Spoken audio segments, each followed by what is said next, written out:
मजा पनीर वाला देते रही हा। मजा पनीर वाला देते रही हा।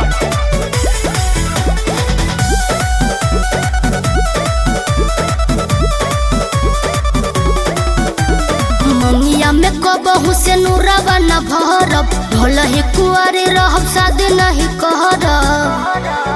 अरे मंगिया में कबहू से नूरवा न भरब, भल ही कुआरे रहब शादी नहीं करब। चुमा होठवे से होठवे पलेत रही हा।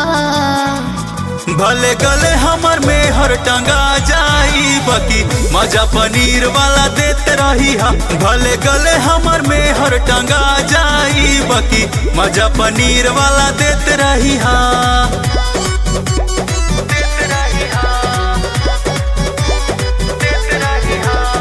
Music by Arya Sharma.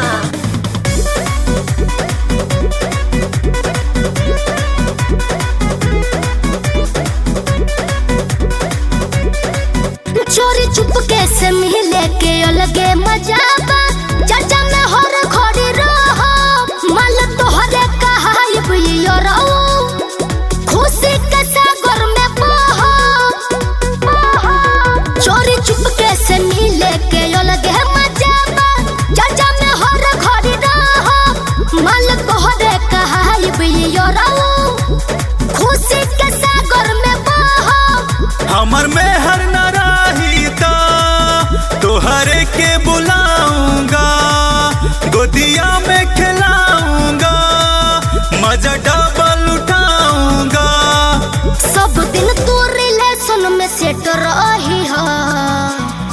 भले गले हमर में हर टंगा जाई बाकी मजा पनीर वाला देते रही हा।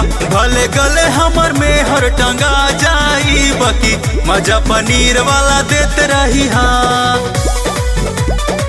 मजा पनीर वाला देते रही हा।